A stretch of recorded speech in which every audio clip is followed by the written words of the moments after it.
మనిషిలాగా మగాడిలాగా ధైర్యంగా ముందుకొచ్చి దెబ్బతీయలేక చాటు నుంచి తుపాకీతో కాల్చి నా ప్రాణానికి ప్రాణమైన రాజు ప్రాణం తీసిన నిన్ను నేను వదలరా. ఎవరా నువ్వు? వెయ్యేళ్ళు ఆమె బ్రతుకుని తీయటి ఆమె కలల్ని దీపం లాంటి ఆ దేవతని బూడిద చేసిన నిన్ను క్షమించడానికి వీలేదురా. Hello, police station.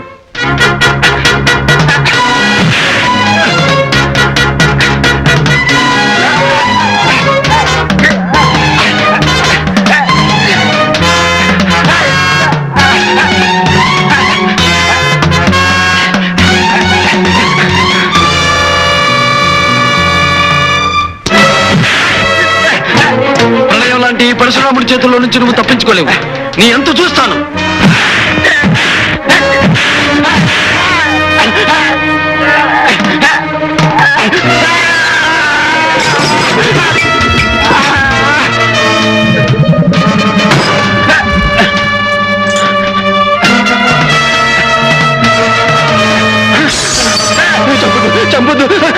మిస్టర్, పట్టపగలు పెద్ద మనిషి ఇంట్లో ప్రవేశించి హత్య చేయాలనుకుంటున్నావా? ఎంత ధైర్యం నీకు? ఇన్స్పెక్టర్, దోషిని నేను కాదు. పట్టపగలు పవిత్రమైన ఆలయం ముందు కొత్త పెళ్లి కూతుర్ని దయాదాక్షిణ్యం లేకుండా దారుణంగా హత్య చేసిన అంతకుడు వాడు. నేరస్తుని నేను కాదు ఇన్స్పెక్టర్, వాడు వాడు. Shut up. ఆలస్యం. అర్థమైంది ఇన్స్పెక్టర్, అర్థమైంది. అన్యాయమైన పేదవాడి ఆర్తనాదాన్ని మీ చట్టం పట్టించుకోదు. దారుణంగా దెబ్బతిన్న దీనమైన పేదవాడికి అన్నిటికీ మీ కోర్టులు న్యాయం చెయ్యవు.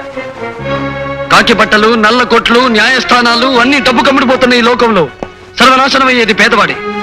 అలాంటి వాడి కోసం, వాడి కన్నీళ్లు తుడవడం కోసం, వాడి కష్టాల్ని పోగొట్టడం కోసం ఈ రాముడు పరశురాముడై ఓ కొత్త న్యాయస్థానాన్ని సృష్టిస్తాడు. అక్కడ నిజమైన దోషులందరినీ నిలబడతాడు.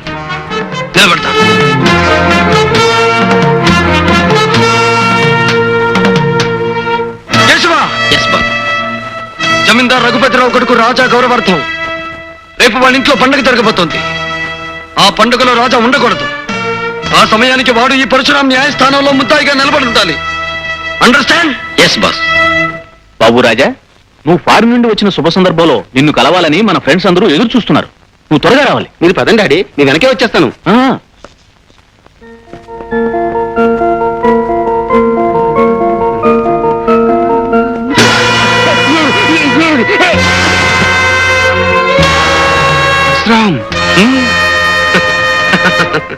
విదేశాలకు పారిపోయినా నీ జ్ఞాపక శక్తి ఏ మాత్రం తగ్గనందుకు చాలా సంతోషం. నా పేరుతో పాటే నువ్వు నాకు చేసిన అన్యాయం కూడా గుర్తుందనుకుంటాను. నువ్వు చెప్పేది విను. Shut up. నేను చెప్పేది నువ్వే వినాలి. దేవత లాంటి నా ఇల్లాలిని దారుణంగా కాల్చి చంపిన నీకు నేను ప్రతిఫలం ముట్ట చెప్పాలిగా. ప్లీజ్ నన్నేం చేయదు. నాకేదైనా జరిగితే నా భార్య బిడ్డలు అనాథలైపోతారు. రాజా, ఈ రోజు నీ వాళ్ళ గురించి ఆలోచించుకునే నువ్వు ఒక పచ్చని కాపురాన్ని ఆదిలోనే అంతం చేశావు. అందుకు ఈ రోజు అనుభవించి తీరుతావు. అయినా చావడం బ్రతకడం అనేది నా చేతుల్లో ఉంచుకోక విధి చేతుల్లో ఉంచుతున్నాను. ఇదిగో, వీటిలో ఒక్కొక్క రివాల్వర్ ఉంది. ఒక్కొక్క రివాల్వర్ కి ఒక్కొక్క బుల్లెట్ మాత్రమే ఉంది. ఒకటి నా కోసం, ఇంకొకటి నీ కోసం.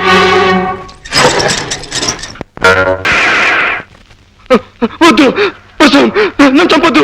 నన్ను వదిలే పరశురాం. ఈ దండం పెట్ట పరశురాం, నన్ను వదిలే పరశురాం. ప్లీజ్ నన్ను చంపొద్దు. నన్ను వదిలే.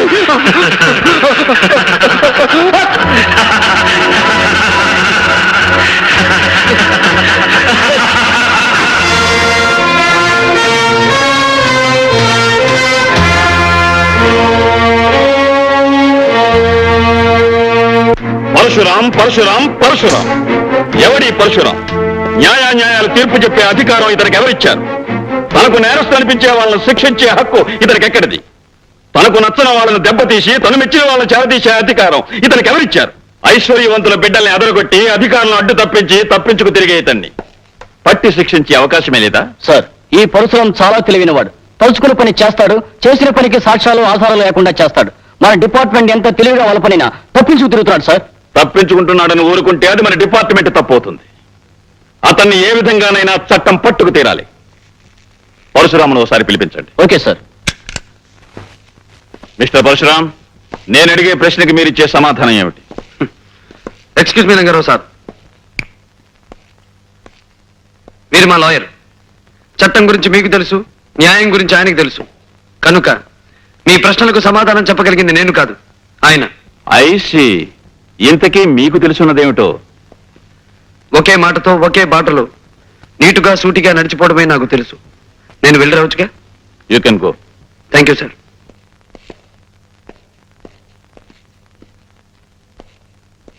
ఇన్స్పెక్టర్ శేఖర్, సార్, నువ్వన్నట్టు ఈ పరశురాం ఓ పట్టాన మనకి చెక్కే మనిషి కాడు.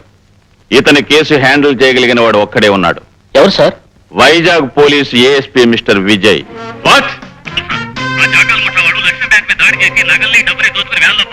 నేను వెంటనే బయలుదేరొస్తున్నాను. I will smash those bastards.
Mister Vijay, I'm proud of you.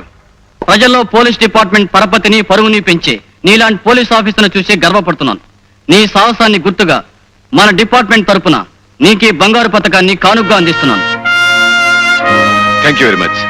ఈ బంగారు పథకం నా బాధ్యతని మరింత పెంచింది. బాధ్యత ఎంత పెరిగినా దాన్ని నువ్వు సక్రమంగా నిర్వర్తిస్తావనే నమ్మకం నాకుంది mister Vijay. Thank you sir.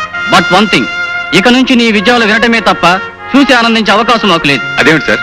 Vijay, నిన్ను ట్రాన్స్ఫర్ మీద హైదరాబాద్ పంపమని సెంట్రల్ గవర్నమెంట్ నుంచి ప్రత్యేకమైన ఆర్డర్స్ వచ్చాయి. హైదరాబాద్ ట్రాన్స్ఫరా? అవును. ఎవరూ సాల్వ్ చేయలేని ఒక ముఖ్యమైన కేసు విషయంలో నిన్ను అక్కడికి పంపించమని అక్కడ మన డిపార్ట్మెంట్ నుంచి రిక్వెస్ట్ వచ్చింది. మిస్టర్ విజయ్, పేరుకు తగ్గట్టుగానే నువ్వు ఎక్కడికి వెళ్ళినా విజయం సాధిస్తావని ఆశిస్తూ సాధించాలని మనసారా కోరుకుంటున్నాను. Wish best of luck. Thank you sir. Lakshmi, అక్కడే ఒక క్షణం ఆగండి శ్రీవారు. శ్రీమతి గారి ఆజ్ఞ పాటించక తప్పదుగా. ఇంతకీ ఏమిటో కథ? అబ్బా, సరిగ్గా నిలబడండి.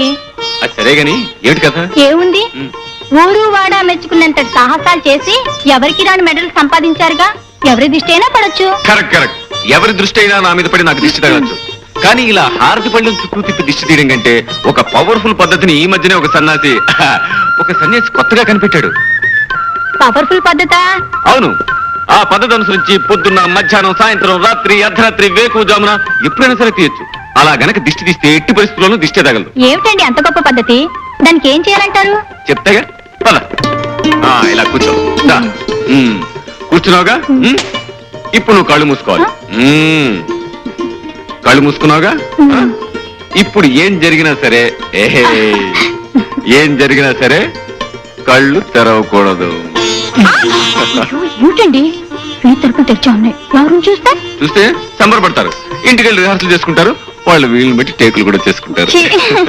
సరేగాని నేను వెళ్ళి బయట తలిపేసి వస్తాను. ఏమిటండి హడావుడి? నీకు అద్భుతమైన విషయం చెప్పాలని వచ్చాను. అసలు విషయం మర్చిపోయాను. మీకు ప్రమోషన్ మీద ట్రాన్స్ఫర్ అయింది. ఈ విషయం నేను చెప్పకుండా నీకెలా తెలిసిందబ్బా? గోల్డ్ మెడల్ బహుమతి పొందిన పోలీస్ ఆఫీసర్ పెళ్ళాన్ని ఆ మాత్రం పరిశోధన చేయలేనా? నా కోసం నువ్వు ఆఫీసుకు ఫోన్ చేసి ఉంటావు. అక్కడ ఏ ఇన్స్పెక్టర్ నీకు ఈ వార్త చెప్పుంటాడు. గొప్ప కనిపెట్టారండి. ముందు ఈ విషయం మీ చెల్లితో చెప్పండి.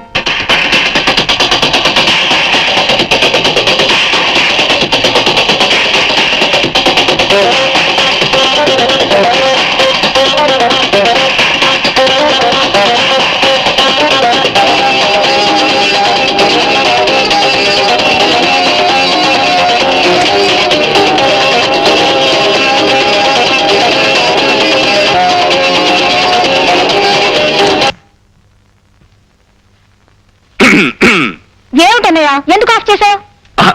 నాకు తెలియకూడతాను చెల్లెమ్మా, రాత్రి పగలు ఈ టేప్ రికార్డర్కి రెస్ట్ అనేది ఇవ్వకుండా మ్యూజిక్ పెట్టుకుంటావు కదా, నీకు విసిగనిపిస్తుంది? మ్యూజిక్ వింటవా? నేను కాలక్షేపానికి మ్యూజిక్ వింటూ కూర్చోలేదన్నయ్య. మరేం చేస్తున్నావమ్మా? ఎక్సర్సైజ్ చేస్తున్నాను. ఎక్సర్సైజ్. 1 2 3 go. ఫ్యాంటాస్టిక్. ఈ ఎక్సర్సైజ్ కంటే మంచి ఎక్సర్సైజ్ ఇంకోటి చెప్పనా? ఒళ్ళు వంచి ఇంట్లో సామానంతా ప్యాక్ చేయడం. సామాన్లన్నీ ప్యాక్ చేయడమా? ఎందుకని? నాకు ట్రాన్స్ఫర్ అయింది కనుక మన ఇక్కడి నుంచి జెండా ఎత్తేస్తున్నాం. ఏ ఊరికన్నయ్య? ఎక్కడికో విన్నావంటే ఎగిరి గంతేస్తాం.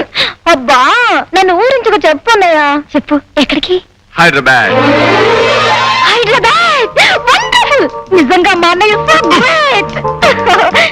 అన్నట్టన్నయ్య, ఇందాక ఉదయం చెప్పింది నీ సాహసానికి మెచ్చి మీ డిపార్ట్మెంట్ మళ్ళీ నీకు గోల్డ్ మెడల్ ఇచ్చిందటగా? Yes. కంగ్రాచులేషన్స్. ఇప్పుడున్న గోల్డ్ మెడల్స్ కాకుండా ఇంకా 100 1000 మెడల్స్ రావాలి. అవి తల నుంచి కాళ్ళ వరకు తగిలించుకోగా ఇంకా చోట్లేక మరికొన్ని మిగిలిపోవాలి. అవి నీ చెల్లెమ్మ తగిలించుకోవాలి. అది సరే, నిజంగానే ఈ బంగారు పథకాలన్నీ నీ సాహసానికి మెచ్చి ప్రభుత్వం ఇచ్చినవేనా అన్నయ్య? కాదమ్మా, అసలు ఏమిటో చెప్పనా? చెప్పు. ఇవన్నీ నేను బజార్ నుంచి కొనుక్కొచ్చాను. చెప్పు అన్నయ్య.